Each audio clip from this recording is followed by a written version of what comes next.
is up? It is Chris and Kenny with more Next Shift Hockey podcast here. A nice little watch along, at least on my end. I've got the Blues at Bruins. Kenny, what are you watching tonight?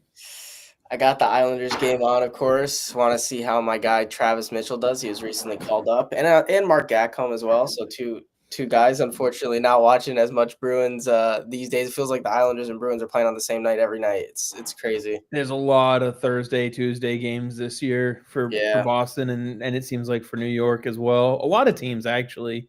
Like I don't know. Like today, there's what? How many games? Like how many times have we gone on and there's like 10 games in a night, and it's a Tuesday or a Thursday, and then there's like three on a Wednesday. yeah. They got a jam pack schedule now because of the Olympics, the few week break there. So I love it personally because it's just more hockey. And then when the Olympics come around, it's going to be Olympic hockey, which is fun to watch. So it Assuming honestly, they still go. yeah. I mean, it There's that benefits. whole debacle. Yeah, 4 feet, and now people are upset. I don't know how that happens, but we'll see how they fix it. It's great for the fans. The fans get to watch more hockey. The players are probably not enjoying it as much because it's less rest time. More players are getting injured, stuff like that. But that's the trade-off, I guess, if you want to play in the Olympics is they're not going to say, okay, let's just play 60 games this season and then you guys go or play 70 games this season. You guys can go to the Olympics. They're going to be like 82 games or 84 games or whatever they're moving up to. But, we got to make the schedule work as well for both ends. So, which I get, I guess, from both standpoints. It just sucks when you're watching hockey and, you got David Pastrnak out. People watch Bruins games sometimes. I mean, Bruins fans don't watch Bruins games for David Pastrnak, but fans around the league watch, certain games for certain Some players. Bruins fans do. Okay. Remember, Yeah. there were some Bruins fans who were watching for Trent Frederick. Some were watching for Johnny Beecher, and you saw it all. They were all upset when Beecher got waived. If you were upset with Beecher getting moved, if you're watching the Bruins games to watch Johnny Beecher, I feel so bad for you. You're You were probably his watching paint family. dry for most of this time. I hope you're his family. That's how I would put it. Yeah. But no, I mean today is a little bit. It should be exciting for some Bruins fans. Victor Soderstrom is getting his debut, defenseman number 10 for the Bruins on the season. They're just so decimated by injuries. I mean, everybody is. I mean, literally, you're watching the Islanders. They just lost Palmieri. Lost Romanov as well.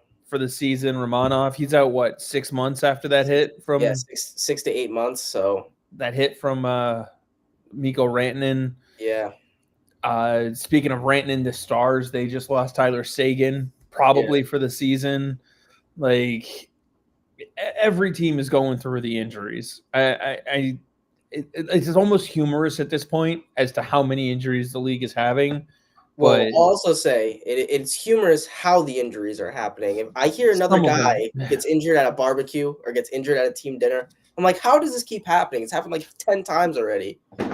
I will say this, though. A southern state, you would have that barbecue issue. Buffalo doesn't have that barbecue issue this time of year. Not unless you're at a Bills game. Well, yeah, so a Buffalo player would probably get injured jumping onto a table on Sunday afternoon or whatever. They get lost going to the game because they're trying to find the palm trees. Yeah. We were told there were palm trees. Brutal. Talk about Buffalo, always buffaloing. They will find their way. Yeah. Maybe they'll learn how to win if they go to a Buffalo Bills game. I hate talking about the Buffalo Sabres like that because I feel so bad for those fans. I feel bad for the fans. I don't feel bad for ownership because they are literally tripping over their own self. They cannot get out of their own way. They've gotten out of their way on the football team, and look at what it's led to. Yeah. It's difficult. I see the change in philosophy. You see Constant Helenius playing in the AHL. They're letting him kind of season a little bit, and he's playing pretty well. Devin Levi, not playing as well, also allowed to season a little bit in the AHL. stats wise, I guess I'm not watching. I've only watched a couple of his games, and those were the games that Bridgeport played against Rochester. Yeah, honestly, Devin Levi is the guy that I would be targeting if I'm Edmonton. Like, first of all, he's going to want out at some point soon because let's face it, he's not been great overall. He's been up and down. Every time you seem to think he's going to get a shot, what do? They sign another goaltender. So it's like at a certain point, he's just going to sit there and go, well, I'll just rather get out of here. Yeah, and it's tough, especially like if you're trying to get called up in Buffalo, like those goalies aren't outstanding. Like it really shouldn't be as difficult as it has been. I understand trying to develop, but I mean they signed Alex Georgiev and he's gone. Like that was he effed off to Russia. He Yeah, said so Russia's better than this. I'm just saying like that says all you need to know. But just, I mean, Edmonton has to do something about goaltending. We all know that. But at a certain point, you just sit there and go, what are they going to do? I don't know. Like, what is there to do?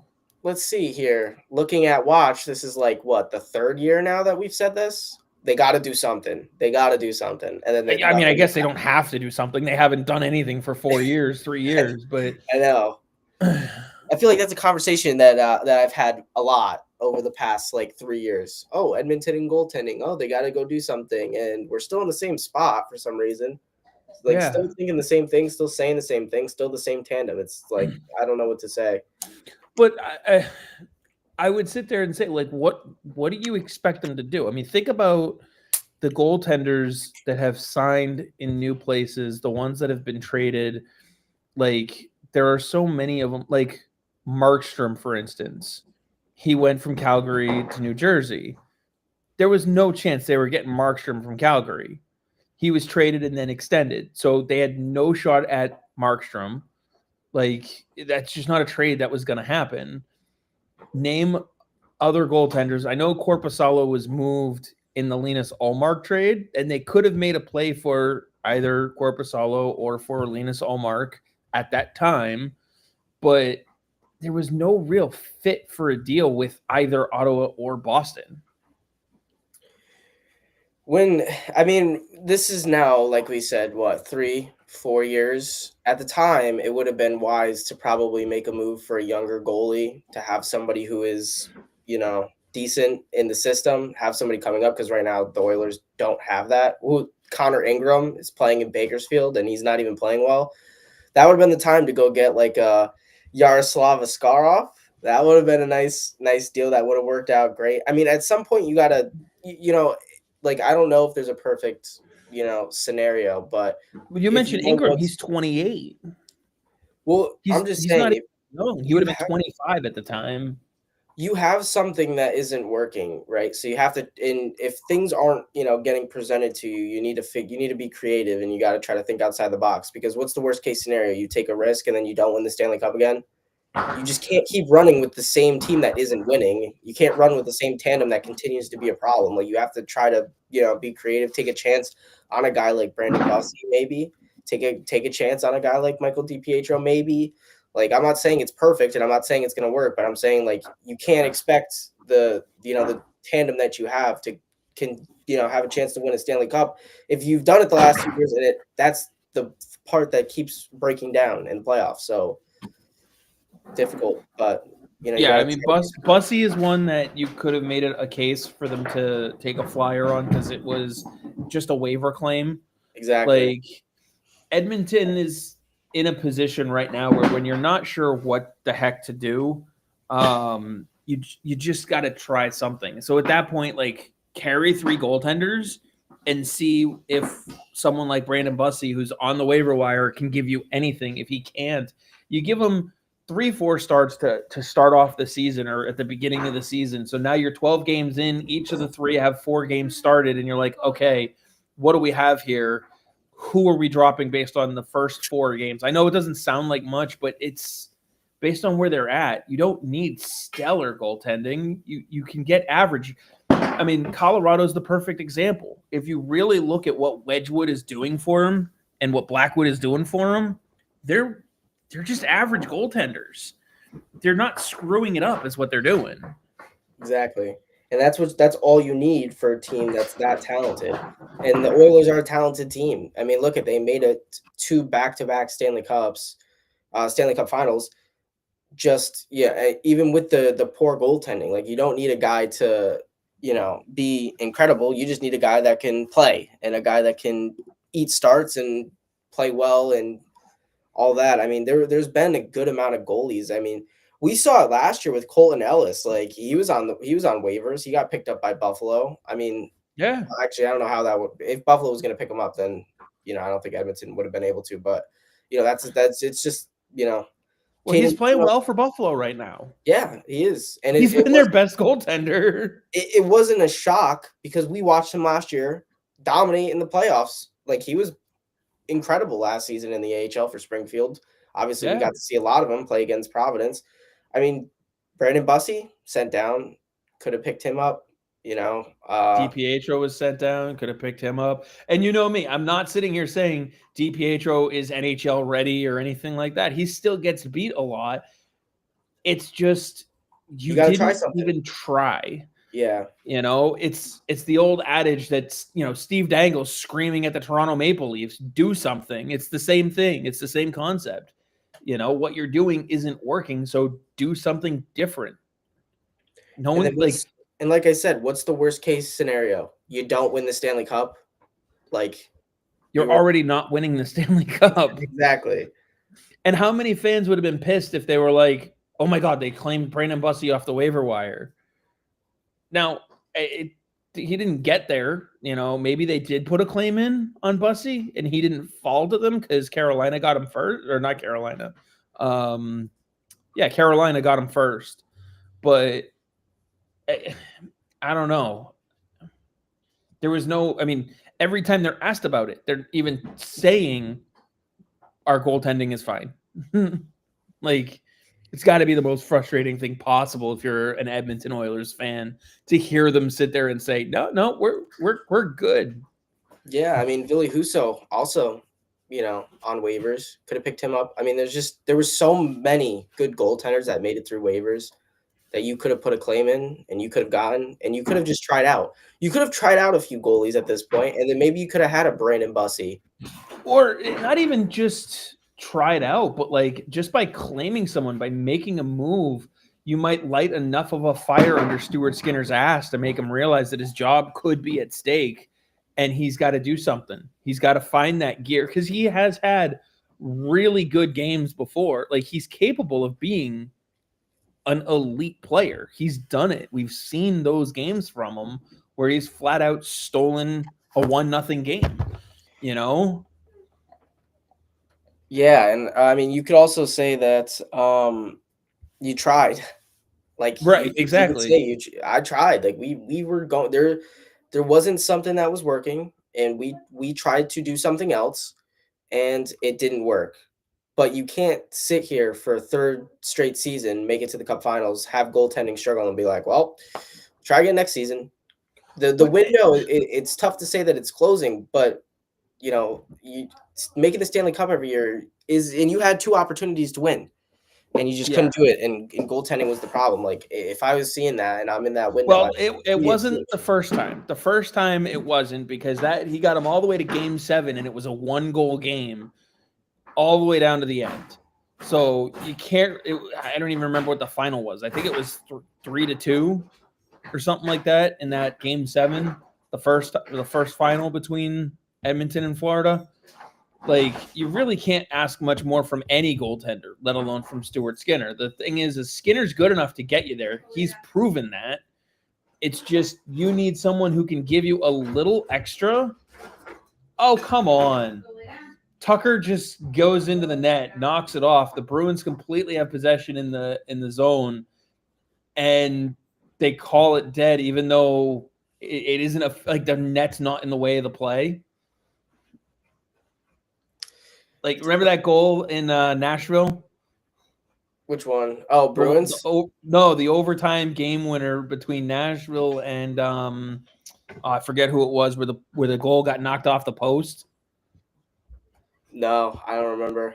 I feel like I sent you that clip, but Yeah, it You may was, have, I might have just like I don't know. So much is going on. I'm starting to lose memory here. I don't know. oh yeah, no, it's when you watch that much hockey, it'll get you. But Nesson's doing the multi-view again today for this game, which is fun to Brutal. watch. Yeah, it's weird. It's weird to sit and watch Springfield and then see those guys in the NHL for St. Louis. It's like it's odd to see a East Coast team with a West Coast. I mean, I guess St. Louis St. isn't Louis really is West Coast. central. It is. Yeah. You can't get more central than Well, we'll St. say Louis. Western Conference, Western Conference, team. So you see, I think you're going to see Kaskamaki and Matt Luff up right Yeah, now. So yeah. I I think wish that those guys were called up when they were playing Bridgeport, but I guess not. Didn't get lucky. Bridgeport was up 3-0 in the first period and ended up losing 6-3. So ooh, oh yeah, man, yeah. There, Providence has been a wagon though. yeah, they've been great. I don't know how much you've been. I know you haven't been able to watch them as much because you're doing so much with Bridgeport and now obviously catching the Islanders. Although can't blame you for watching the Islanders. Schaefer has been Unbelievable. fantastic to watch. He makes that team watchable again. Yeah, he's a player that I love just tuning into him every night. Like even if the Islanders aren't, they're a good team. They're not playing like incredible hockey. Like I think they aren't in a playoff spot right now. But Matthew Schaefer, oh my God, unbelievable. And even as an American, watching this now makes me a little upset that we weren't able to see more of him at the World Juniors. Even though, of course, I'm happy the United States won gold. It would have been nice to see him take over that tournament. Yeah, it would be nice. I can't wait for international hockey to come back around. Although any part of it that's on NHL Network is just going to piss me off because it's like that's the hardest station around here to get in the States, and Mm. it's just like, come on. I have it, so I love it. Oh yeah, it's great when you have it. It's Yeah, I've had it before. It's awesome, but it's like you can't just give you can't just get NHL Network for 25. Like you can get the NFL Network by getting the NFL Plus Pass or whatever it is. You can get it through YouTube TV. You can get it through ESPN. Like there's so many different ways where you can get it. Whereas the NHL is just like, nope, you have to have the cable package with the sports package and the this and the that tier. That is the only way you get the NHL Network. You also then need ESPN. You need yeah, HBO/TNT. Like you need to pay for all of it. yeah. I'm also fortunate enough to have ESPN. Also, very fortunate that the Islanders games aren't live. Oh yes, Who scored?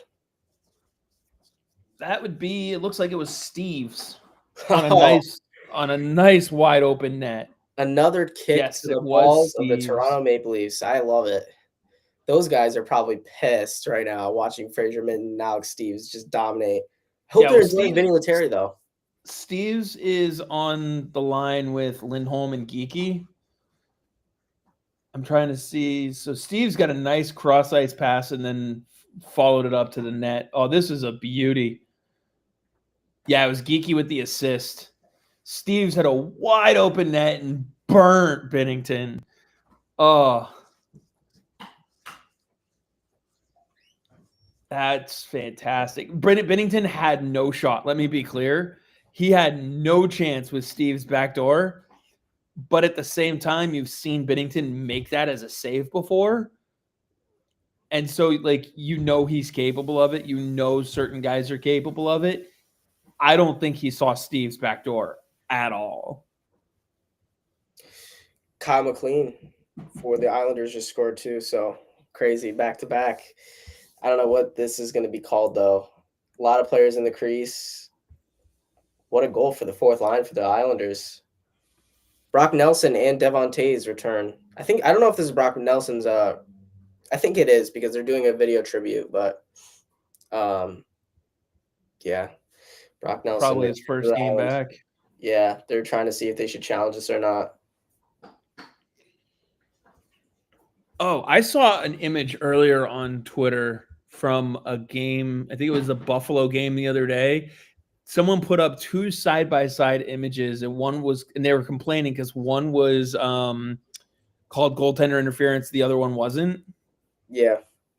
Let me see if I can grab those photos. I'm curious what your thought is. Like, I personally don't look at goaltender interference as that hard. Like, I don't know if you're as baffled as everybody else seems to be by goaltender interference. I don't know. The problem is it's up to it's up to the referee's kind of discretion. Like it feels like you have no idea what it's gonna be. But I feel like for me, as somebody it doesn't like take a rocket scientist, honestly, but I think I agree. Like it really shouldn't be as difficult as Well, it like is. I when I look at a replay of something, and like I get it, it's not necessarily always easy to call in real time. I'm not faulting any of the officials for that. Having replay on it, fine, no big deal. But when you look at the replay, they've been pretty consistent about what they call for it.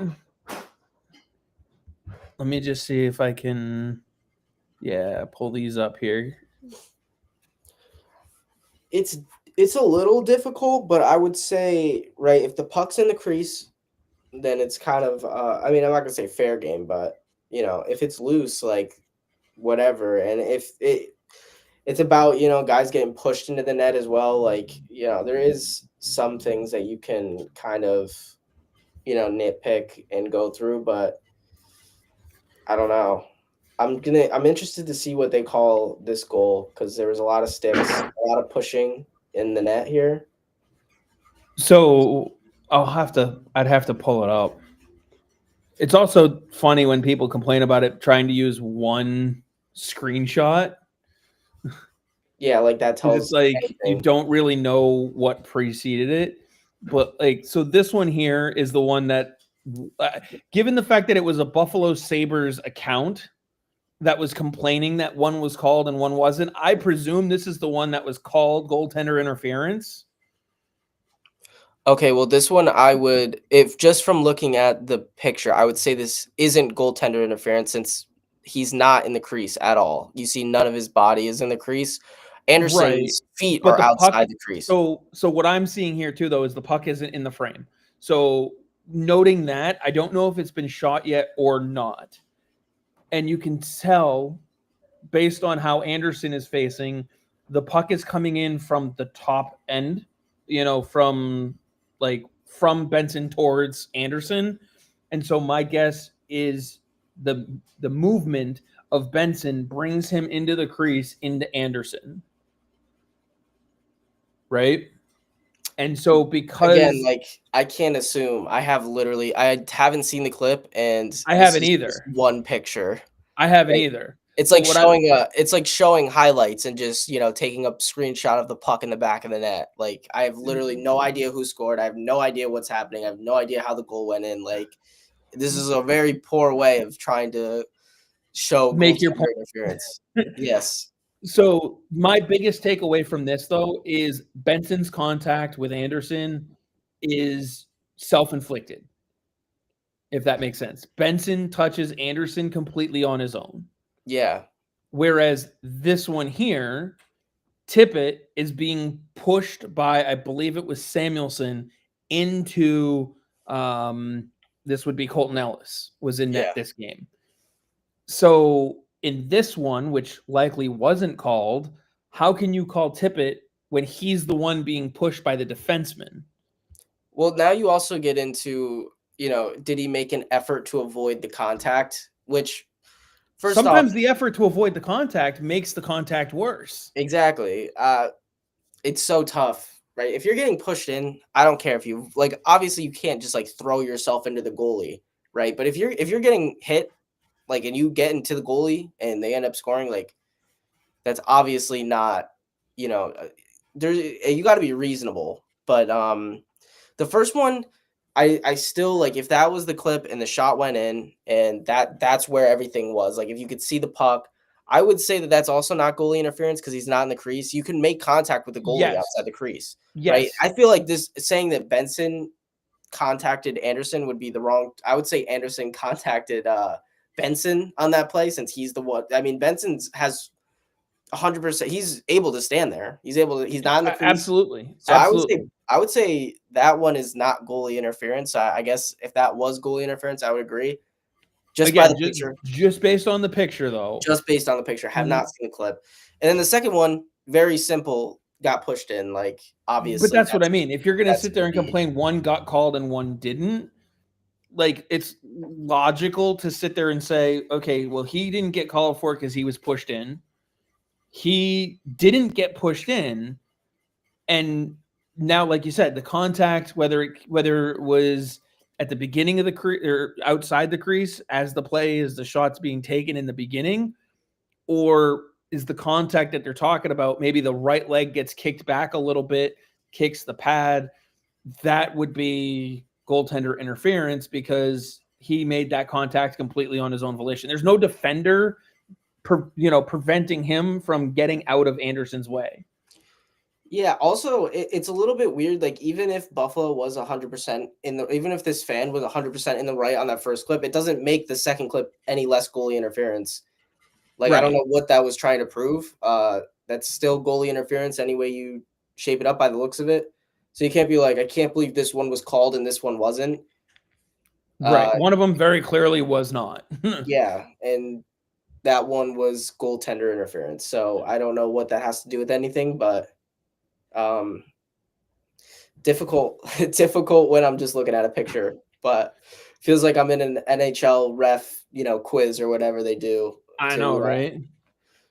It's just funny where it looks like they did give Montgomery a little bit of a tribute. Not a significant one. A tribute. Mostly just a welcome back with like showing him on the Jumbotron, it looks like. Jack Studnicka comes back, give him a nice little package there on the Jumbotron.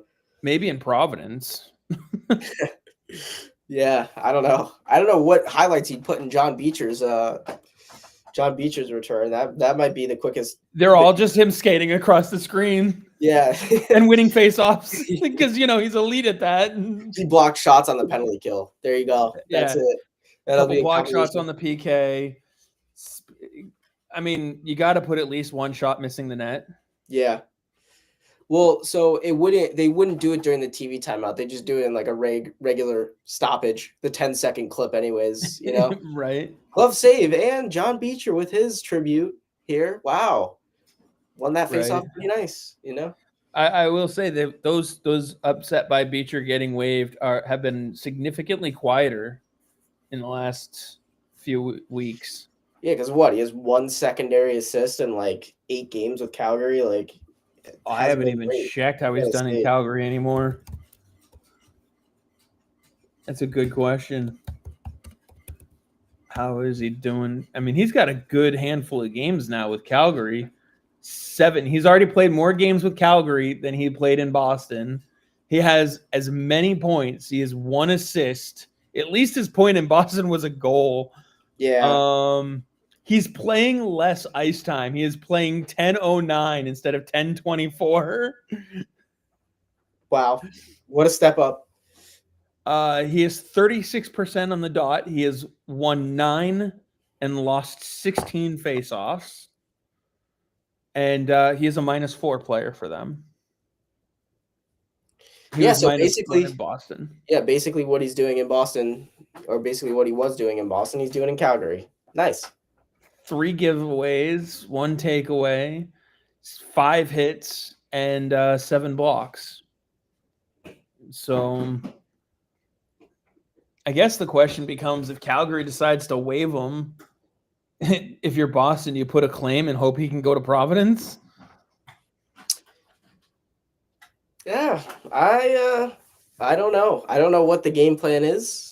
I don't know. I don't think they care at this point, right? I don't think so either. I will also point out that the Blues now are up to 7 shots and no goals. So they finally have gotten through 3 shots without a goal on Korpisalo. Actually, Corpy's in pretty good position most of these shots right now. So he's reading the play well. I think we found a pretty good balance between the two. I think you can go 3 straight for Swayman, and Corpusalo gets 1 every 4th game. Again, obviously the schedule is going to dictate a little bit because you're going to have the back-to-backs to travel, Yeah, those kinds of things. But that seems to be a pretty good rotation right there. yeah.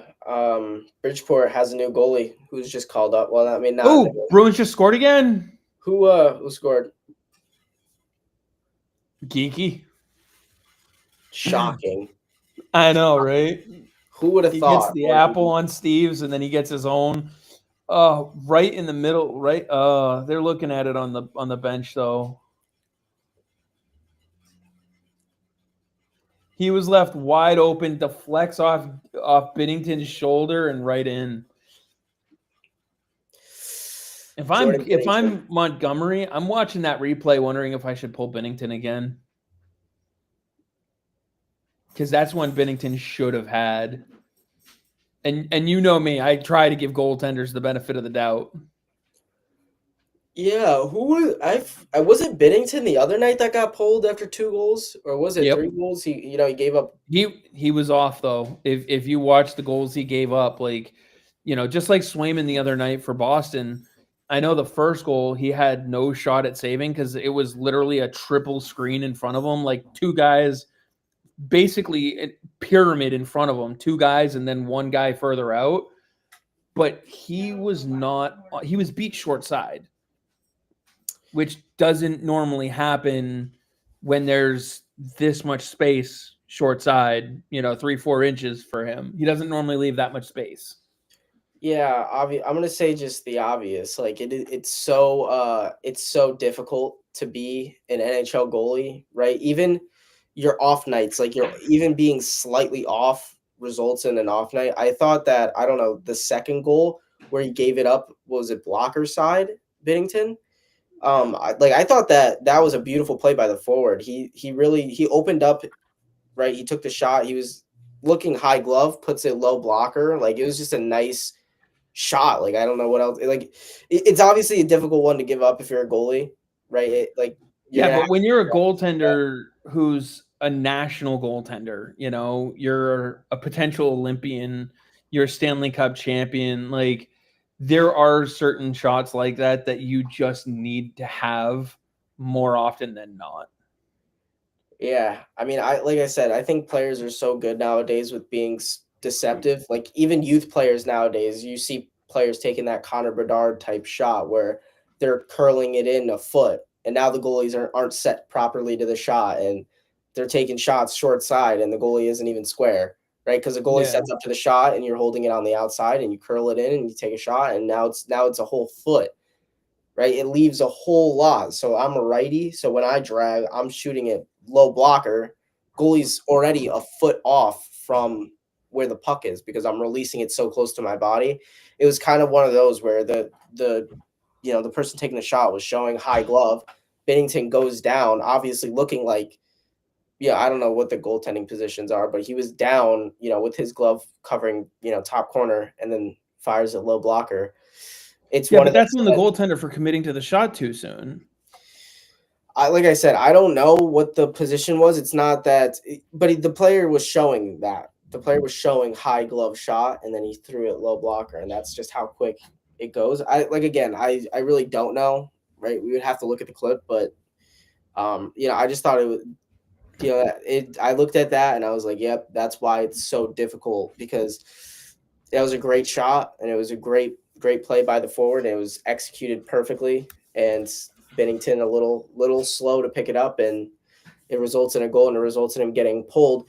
It was funny because after, Joel Hofer was in the net, and he had kind of one of the same things where a player was cutting in and ended up showing that he was going to shoot blocker and ended up throwing a 5-hole, and Hofer was able to pick it up, and I think that kind of just shows that the difference between when a goalie is slightly off or having an off night opposed to being on the mark, right? Being able to pick up quick move by the stick or being able to pick up the puck in a split second when it's not, obviously players nowadays are too smart and too skilled to, show where they're going to shoot before they shoot it. Like if they have time to be deceptive, that's what they're going to do. So, Oh, for sure. and when you see like Connor Bedard shoot the puck, like we saw it, and I'm pretty sure we were texting during the Vegas game. We were like, "Holy shit, that was nasty." That was Oh my god! And that shootout goal that he had, filthy. like, that's fantastic.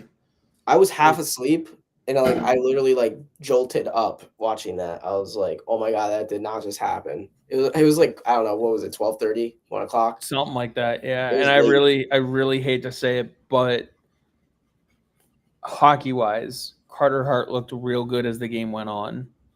Like he was Yeah, off terribly in the beginning, but as the game got on, he settled in. His reads were solid, and he came up huge in OT for them.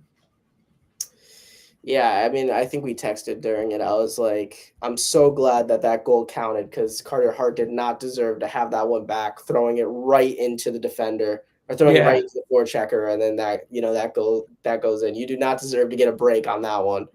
no, But yeah, I thought he got better as the game went on. It's I would like to see. I mean, Vegas is a great team. Chicago's a good team as well, but I want to see them play like a Colorado Avalanche. See them play like a really good team. Chicago just played Colorado the other day, and I think that was a 1-goal game as well. Yeah, I don't know. I Let me double during the check. second period, I was like, yeah, Carter could have been. That could have been a game that was blown wide open, but he got bailed, and then he ended up tightening it up. And that's all you look for, I guess. And I believe the Chicago Wolves just signed somebody from that trial as well. And I know people were pretty Yeah, upset Cal with them. Foot. I thought Carter Hart was really overrated when he was in the league back in the day. I didn't think I didn't think any of these players were like that good to be not playing for 2 years and then end up getting signed. But here we are, and I guess I was wrong because Carter Hart played pretty well, So Yeah. Schaefer just drew a penalty. What do you make? Did you see any of his pregame press conference media availabilities at all? Either the day Yeah, before what did his he say? game. He said that he was like trying to do stuff in the community or whatever it was. Yeah, and he was pressed a little bit about it, and just kind of gave a what comes off as a nothing answer, where it almost sounded like he was like. Do you feel like he was trying to blow off the question? I mean, it's tough because you can't really blow off the question in his case, right? You blow off the question like No, that's you can't. That's why so people are up in arms about it, because he really did seem to try to blow it off. yeah. So I mean, I know that the coverage there in Vegas, like I know a few, reputable sites will be making sure to follow up and make sure that he's, Yeah, they'll be well, there reporting was on one. I anything think it that he was does. Sinbin Vegas. Yes, Sinbin Vegas. They did a nice article. They've done a great job with the coverage of everything that's been going on in Vegas, but especially the Carter Hart stuff. Like, I feel like I've been reading like everything that's coming out of there, and I'm not even a Vegas fan. But Yeah, so they said that they're gonna follow up and cover whatever and I is hope going they on. do.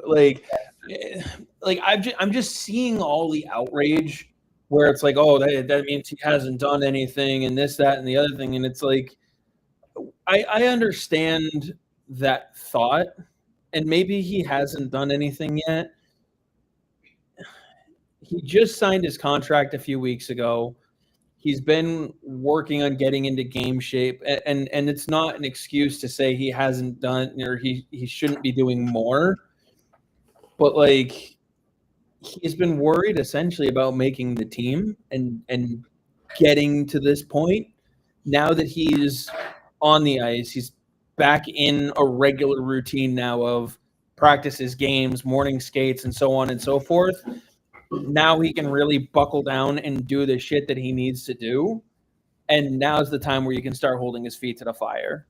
Not to say that he couldn't do it over the last 2 years, but up until a month ago, he couldn't even sign an NHL contract. So what was he supposed to start doing, or where was he supposed to start doing stuff that couldn't be done as he's traveling the country, working on getting in shape, staying in shape, dealing with all the other stuff that he had going on.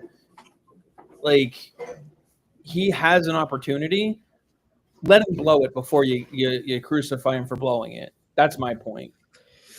Yeah, well, I would say I know a lot of people don't like Vegas, but I actually did I don't know. I'm a sports management major, so we take certain classes, right? Like business communications, like HR, human resource class, stuff like that. So I was writing a report on one of them and I wrote about Trevor Connolly, who was picked, what was it, 21st in the Something like 20s that, yeah. overall by Vegas. And he had a childhood or whatever. I mean, it's tough to say childhood. I don't know what he was, like 15, 16. So obviously old enough to know what he was doing. But he made mistakes, some that were just, awful. And Vegas drafted him. And the first thing that they said was, we're going to make sure that, we're going to send him, to whatever they have there that, may, I don't know what it is or what they do. They test him or whatever, make sure that he's, staying involved in the community, doing stuff, and understand that his actions were not going to be tolerated or whatever.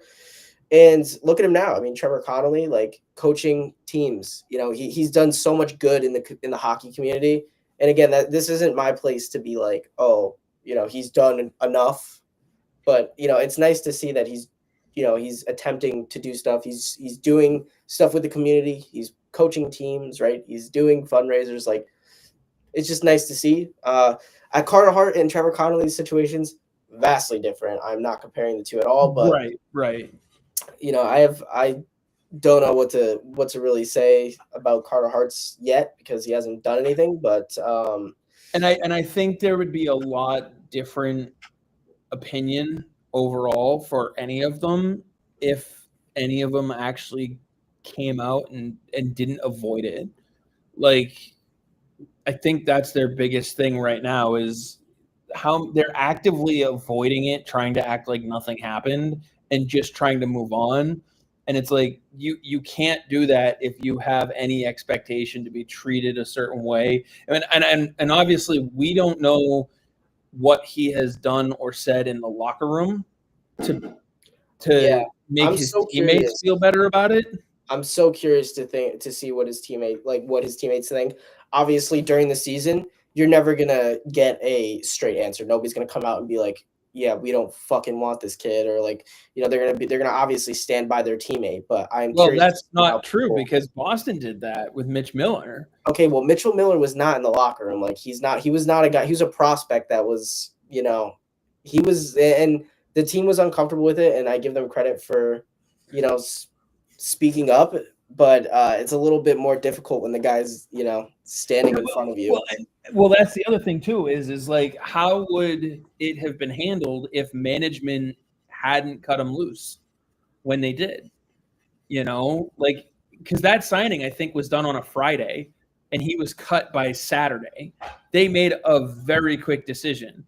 Well, what if management had meetings and stuff, like already stuff prearranged, and it happened on a Monday, and the next day was Tuesday, and they couldn't get, you know what I mean? Like, there's just other commitments on their schedule before they can meet and make the decision to cut him loose. He didn't even show up to a practice. Well, yeah, he wasn't signed. I mean, well, I don't know what it was, but he obviously wasn't ready to play in the NHL, right? He was 18, so and now he's playing well in the KHL. Not that it matters. Yeah. Constantly see his name on KHL Twitter. So, yep. No, he's making a name for himself over there, and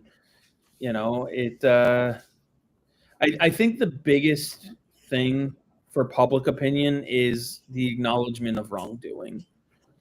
Like, I don't think Carter Hart needs to come out and say every little thing, but if he can just come out and say, like, mistakes were made, things that shouldn't have happened, looking back, obviously in a perfect world, should not have happened. Like, I think we can all agree on that. Whether you're legally there or not, some people have a legal opinion on it. Some people have a personal opinion on it. There's just no acknowledgement of wrongdoing by any of them. But you can't say that You can now. The trial's over. Well, you can't, because fans are going to take that as you did it, right? And Fans are already doing that, though. you can't give them a reason to do that, right? Everybody can have, now it's just opinion, but when you come out and say like, oh, and I'm not saying that he's right. I'm just saying from what I've learned in my community college, like you can't have him come out and say mistakes were made. It's too vague, right? Mistakes were made. Oh, so you're saying that this happened and you did it and you were wrong, right? You can't do that, right? You can't admit. There is a way that it can be stated and just basically get to a point where where you can say, okay, the questions now are about going forward. There is a way where you can say that, and I don't want to say have no repercussions, because those are already happening, but it will allow people to be able to say, okay, now fix what you screwed up. You know what's going to end up happening, though? It's not going to be swiped under the rug, but just like everything, it's going to start to fade. This isn't going to be forever.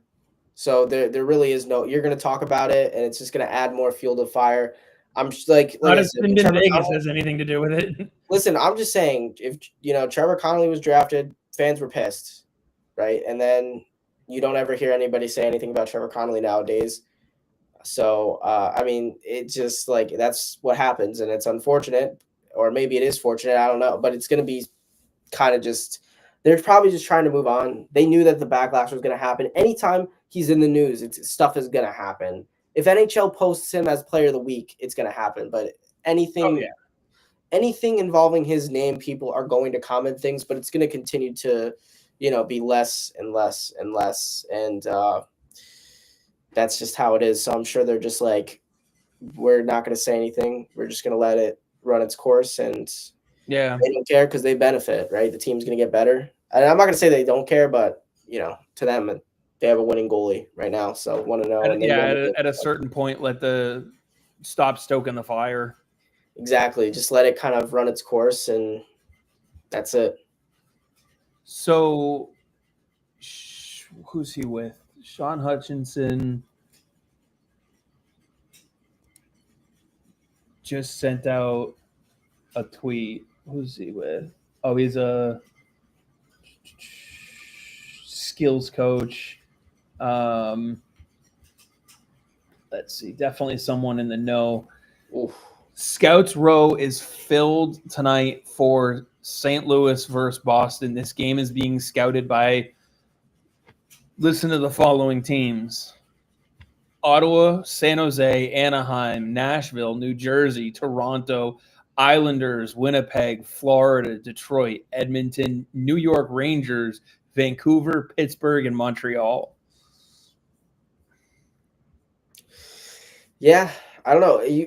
Jordan Binnington getting traded? Anders Lee just sniped one. But to who? Off topic. I have no idea. I'm just saying I've seen rumors. Yeah, but for me to worry about rumors, I sit there and go, where does it make sense? Like, how does it make sense? I'm just telling you what I've seen. I haven't been paying too much attention to it. No, I know, but all I'm saying is like Binnington getting traded. Okay, to who? What team is looking at the season that Jordan Binnington is having, in addition to his body of work, going, we need to trade for him. He is a target for us.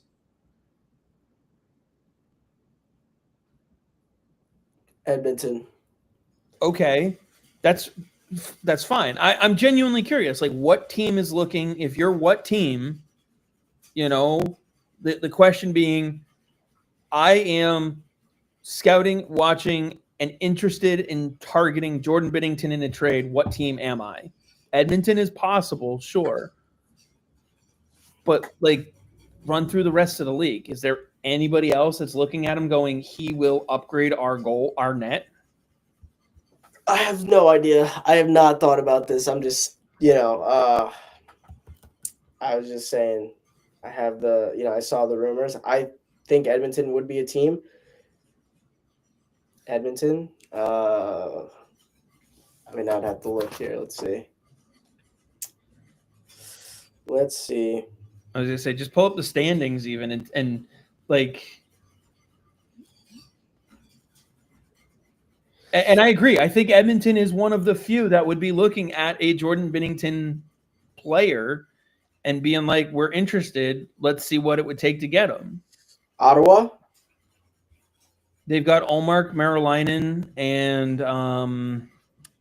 Sogard. Yeah, and all three of them aren't necessarily, great. Marilainen's turning it on. He is actively finding his groove. Linus Olmark is getting better. Is there a way to move Olmark and add and send him to St. Louis? Let me Because take what a I'm look saying at- is Binnington's proven that he can win big games, right? He's the guy that you want going into the playoffs with, and you have Levy Marilainen to. So Linus Olmark's new $8.25 million contract comes with a complete full no movement clause. And we already know that Linus Olmark likes staying on the East Coast because of flights home to what is he, Finland or Sweden? He's Finland, Sweden. right? Sweden. Yeah. Sweden.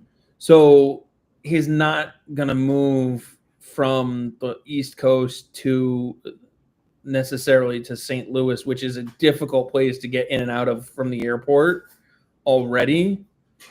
I don't see him waiving for that. Now, Levi Marilainen has some value there, but are you going to move in Binnington to partner him with Linus Olmark?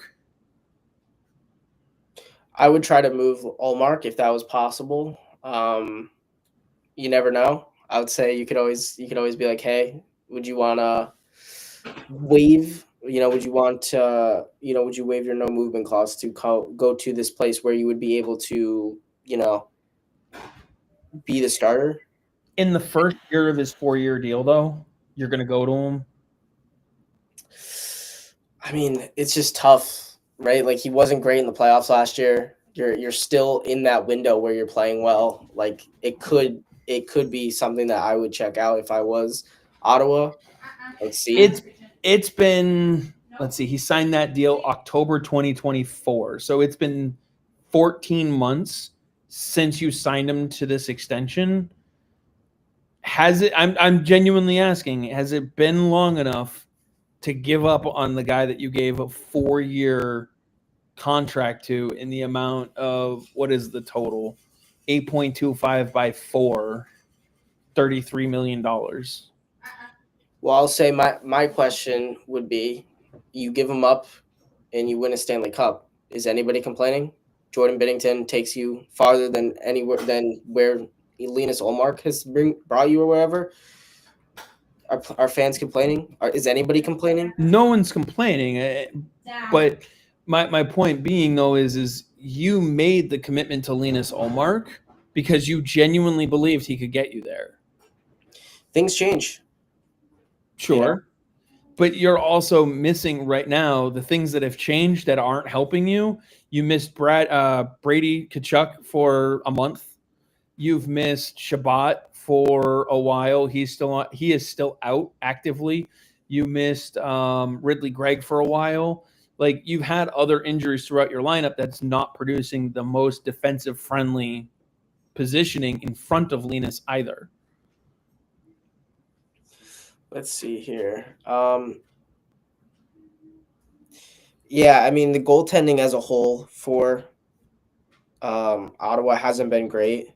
When you look at the stats, at least, like, I haven't watched any of the games, but stats wise, they haven't been great, and they're still finding ways to win.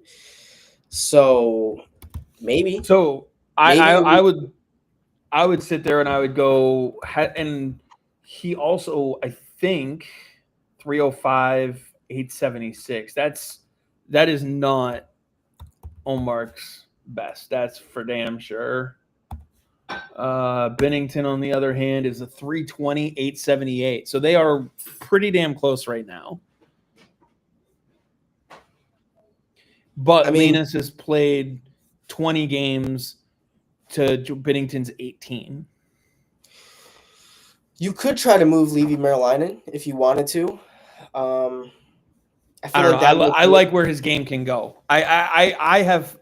If I'm Ottawa, I'm keeping faith in that Allmark Marilinen duo for right now. Well, you asked, right? You asked, what would be reasonable. I feel like it's more than reasonable to say that you can move one of those goalies to get Jordan Sure. Binnington in the playoffs. I'm not saying that it will. I'm not saying any of these will happen. I'm just saying No, I you know. could make an argument. I would also say Philly. Philly would be fair because I know. Well, Vladar's playing really well for them. Old Bruins fan favorite. Yeah, legend. don't say that. Don't say that. And that we'll wake up tomorrow and the whole Twitter will be in flames because Dan Vladar is playing well. The amount of tweets I saw about Jack Studnicka getting called up, criminal. It's hilarious. Like, go look at the fucking lineup for the Panthers, and you'll see exactly why Jack Studnicka's in their lineup. He was playing 4C, by the way. Did you catch that? Yeah, no. Nobody cares. They're just like, well, now he made the NHL. Now he made the NHL. Like, that means literally nothing. Right. Nothing. They called up their version of Patrick Brown. Good for them. Yeah. You just know the name because he was a first-round pick for your organization, how many years ago, and just didn't work. And let's be honest, how many picks don't work? Like, yeah, no. What's going to happen is 5 years from now, some other team is going to call up Fabian Lysell, and everyone's going to be like, see, we told you. Wow, he's playing on the, left side of the fourth line? Oh, got it. Oh, Studnicka? wow. No, Lysell. Oh, Lysell, yeah. They'll be like, yeah, fourth line, should have done it. He's going to score 1 goal in 10 games. And they'll be like, yeah, that should have been our goal. That's what he could do. He is elite offensively. Yeah, elite. Bruins should have given him a chance. Criminal. And I'm not. Oh man, it's funny how quick all of a sudden just telling the truth about a player means you hate them. It sucks because it feels like and this happened last year too. Like, fans overhype somebody and then you try to even them out, and now you're a hater. Why do you hate the prospects? Why do you hate the young kids? Like, what? Yeah, it's just like, well, and also I don't know what it is with people who don't watch games telling other people that they don't watch games. It's like the craziest thing. It's like, I don't watch any games, but I'm going to comment on Twitter. Do you watch any of the games? Because clearly this isn't true because he has 18 points in 17 games. So he's over a point per game. Right. It's unbelievable. Are you watching the games? Yeah, I am. Are you? Do you see what I do? I literally post every goal, and you think I'm not watching the games? Like, it's crazy. Honestly, Islanders Twitter, it's a lot of the same, but it's a lot less crazy. I would say I haven't received as many hate comments, I'll say, for my opinions. So I'm gonna pull up a clip here. This one is not one I think I sent it to you. I'm not sure how much of it you got a chance to watch. This was the other day. Let me see if I can pull it up. Did you end up seeing Lysell take a puck to the face the other day? Yeah, I saw him take that because we talked about this. He went for the one-handed swipe, leaving the guy wide open in front of the net, and ended up taking a puck to the face. Yeah. He left the guy wide open in front. The puck got kicked to like the side, and then honestly, the part okay, yeah, he left the guy wide open. That was brutal. But why was the guy wide open? Because he fucking dogged it getting back on defense. Yeah, and I saw the comment of like, oh, that's not his guy. Oh, okay. It's not his guy. Then I guess just leave him wide open in front of the net. It's all good. Right. And then when he gets back to the bench and Ryan Mougenel's like, what the fuck are you doing? Not my guy, coach. Not my guy. It's not my guy. It's not my assignment. Fuck right. It. Right. Like, what would you want me to do? Cover not my guy? Yeah. Oh, yeah. I'll take the defenseman where, the puck's in the far corner. You should, as a winger, you should be more in the middle anyways. and he was just standing right on his guy on the defensive side. It's like he wasn't even open if you weren't standing there, right? They Here we weren't go. going to be able to make that pass anyways. So what you're covering air. I don't know if I'll have audio on this or not. Well, it's in French anyways, so. Oh yeah, that's right. It was the French broadcast. I forgot about that. But like, and then the clip that I saw floating around on Twitter started right. Let me see if I can pull up to here. It started with right here. This is where the clip started on Twitter that I kept seeing, and that's all you saw. What they didn't show, did that come through okay? Yeah. Okay, perfect. What they didn't show, and this is the part that is the part that I have gripe with, right? His effort, you can see him enter the ozone by the circle right there. Look at the effort in getting back. There's 48 getting to the net, blowing right by him. And then he goes in and half-ass it with the stick, which is fine. It's a play players make because it's too far in front of them. That's not the issue that I have. When you watch him come into the zone here, he takes no strides from blue line to red line, then takes two or three strides? So go back right here, right? That right? No. Go up a little bit. Go to like the 6-second mark, right? You look a little bit more. Like, okay, you're literally standing right next to the guy, right? Yeah. So the defenseman is going to assume that you're going. I'm also going to do this so that we're on the side so people can see the entire screen, because you can see him down bottom here from red line. He takes a stride right there and just coasts. Like right there, the puck's not even shot yet. So like he doesn't know if the puck's going to get driven. Like hockey IQ would tell you that the winger with the puck is going to shoot it right now. Like he might take a couple more strides, get closer, but he's going to shoot the puck, right? If this goes on net and bounces off DiPietro, who's there for the net? Who's there for the goal? Whoever's there for Laval. That shot missed the net, but that should have went off the pad, which DiPietro can't really do much with unless he's going to try to ramp it off his stick there. And that should have been kicked right to the front. And then you don't even need a perfect kick. If DiPietro makes a good play and has the puck die on his pads, it doesn't go too far, there's nobody within 5 feet of him anyways, right? There are two things that don't result in a goal for Laval on this because of, I think it's 48 right there who just blew by Liesel. Two things: a shot that misses the net and a shot that DiPietro swallows and doesn't give up a rebound on. Anything on net, if he scored from the side and scoring, fair point.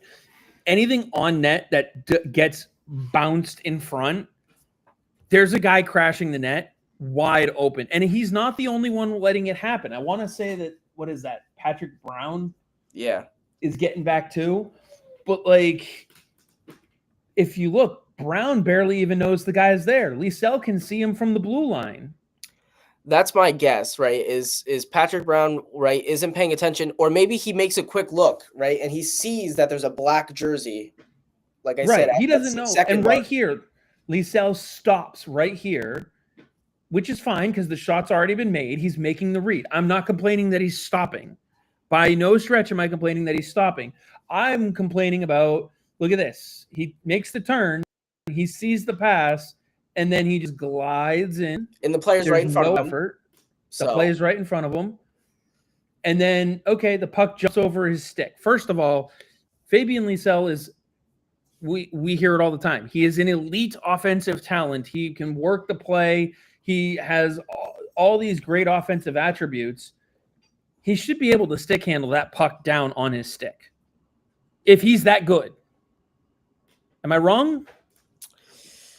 Yeah. Am I giving? But I also, I mean, that's not what I like. Pucks are going to bounce over the stick. Like it's a right. hockey thing. But that's the thing. I'm not even hating on him for it. But am I wrong to sit here and say he's good enough that he should have been able to stop and cradle that puck to some degree? I mean, that's just like that's so far from like where I have a problem with this that I'm not like, yeah, I'm sure he's skilled enough to do it. It That's just, exactly. Again, I'm not saying that's the problem with the play because it's not. He tried. He has the skill. He tried to do it. That's not where the problem comes into play, at least in my opinion. It's the effort. And then you've seen Liesel skate before. All right. In this effort that he gives from the start to the end before he gets hit in the face with the puck, right? He is capable of more effort. True or false? yeah, obviously. I mean, I don't care if you could skate well. I don't care who you are. I don't care if you're a beacher and I don't care if you're playing beer league. Like you could definitely give more effort. It's not like the Laval player was skating incredibly hard, right? It's not like he burned him. He was not like it. It's a play that should have happened, and people are like, why isn't he being called up? Well, if he was the perfect player, he would be called up. If he was perfect, I would join you and be like, okay, well, he deserves a call up right now. And I said it at the end of the last season. I was like, well, you don't really lose anything by calling him up, even, and it looked like he was putting in a good amount of effort as well last season towards the end of the year. So, I mean, I guess before being called up, after, brutal. In the playoffs, he was terrible, but yeah, at that point, you had nothing to lose, right? Now you have stuff to lose, right? If you're still trying to be a competitive team and make the playoffs. So this is not the time to call up somebody who just does not care. You also don't want to reward that type of effort. What does that tell all the other prospects? Oh, I don't have to back check as long as I'm putting up a ton of points, Like it's just a terrible precedent to set, especially in the minor leagues. Absolutely.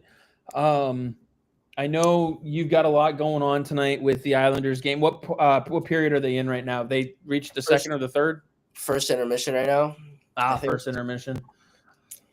Well, I know we've been watching for a little while. Comments are a little quiet tonight, which, can't really not say we expected it. You and I kind of decided to do this last minute, so I'm not overly worried about the lack of comments here. But, the Bruins have barely started the second period. I know I got to grab some dinner and whatnot, so I'm sure you probably do too. Do you have any final thoughts here? We'll go enjoy games on our own here, and I'm sure we'll continue to chat because that's just how we are watching all this hockey all the time. Yeah. We'll find like a nice 10 o'clock game to tune into, and we'll be texting back and forth, I'm sure. I don't even want to say that we're going to get a more consistent schedule coming up because I've been saying that for the past 3 weeks, and we're going to try. Yeah, we're going to try. We're going to try. I do wonder if maybe a different day, like Monday, might be better when things aren't as hectic on the week already. It's not a major hockey day. Yeah. I know you and I both do a lot on like Friday, Saturdays, Sundays because there's a lot of games going on between SHL, OHL, AHL. Like those are big days. So maybe we'll try to move it from Thursday just because there's a lot on Thursdays too. So yeah, we're gonna try. There you go. We'll try. We promise that we'll try. There you go. That's what you get. And honestly, we may just do a little bit where we just jump on, have games on, and chat. And if we do that enough times, maybe we'll get into a groove. Yeah, that's what we did towards the end of last season. We were just like, "Hey, you free tonight? Yeah, all right, let's run it. Let's hop on." AHL. I think that worked out better for us. I know. I think we were on like 2 or 3 times a week during the AHL playoffs. Like, we were like, "Oh, finals? Yeah, Bruins game? Yeah, let's do it. Whatever." Yeah, so maybe that's how we can get on consistently. Shoot for 3 times a week, and then we'll hit 2. Because I think there were plenty of times where we were like, "Let's do it this day, and this day," and then we just ended up doing it 2 of them. Yeah, so, yeah, we were like, "Yeah, we're free," and then it would be like 5 minutes before. We're just like, "Next time, we got it next time." And, yeah. And then we're just like, "Nope, we're just gonna do it." Yeah, sorry, we got stuff going on. So anyway, we'll sign off for now. I want to thank those who did tune in.